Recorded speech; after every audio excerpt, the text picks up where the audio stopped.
Ivo ran to his little corner and began to cry. In his heart, he knew he wanted a prince, not a princess. Why was it so hard for adults to understand? That same night, as Ivo slept deeply, he dreamed of finding his prince. In the midst of his slumber, he heard a soft, comforting voice whispering in his ear. It felt as though someone was gently calling his name.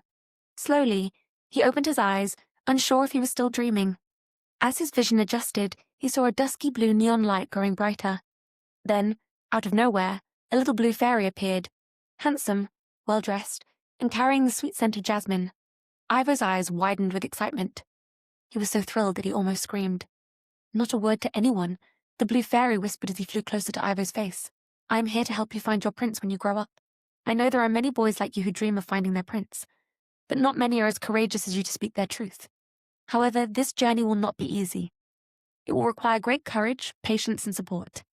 Ivo's heart swelled with excitement.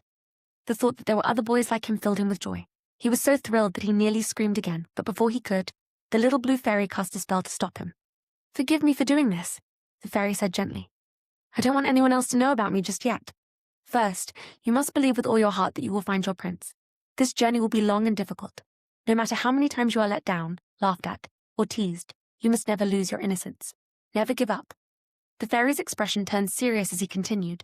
"The world can be cruel, but never lose sight of who you are and what you believe in." Finally, the blue fairy gave Ivo a warning. To find your prince, you must prepare for a lonely journey. There will be times of disappointment. The greatest challenge is that you won't always know who among the other men is like you, who is also searching for a prince. Then, with a soft smile, he added, "Now, I'm going to release the spell. But please, try not to scream." As soon as the spell lifted, Ivo couldn't contain himself. "There are other boys like me," he gasped, jumping up and down in excitement. "Other boys are also looking for princes." Hearing the commotion, his mother rushed into the room, thinking he had another nightmare. But instead of a frightened child, she found an overjoyed Ivo bouncing up and down on his bed.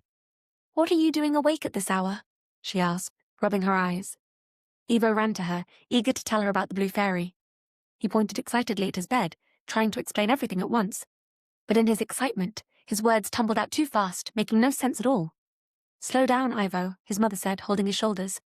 "I can't understand a single word." "Blue what?" Desperate to share his discovery, Ivo turned back toward the bed, but the fairy was gone. "He's gone," Ivo cried. "Who is?" his mother asked. "The blue fairy," his mother exhaled, relieved. At least this time, it wasn't a monster.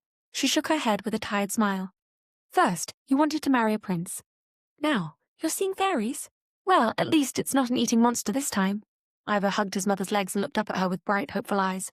"I will have a prince one day," he whispered with a beautiful, innocent smile. The kind of smile that softened hearts, the kind that made people naturally drawn to him. His mother sighed, stroking his hair. She knew that smile all too well. It was the light that made Ivo who he was.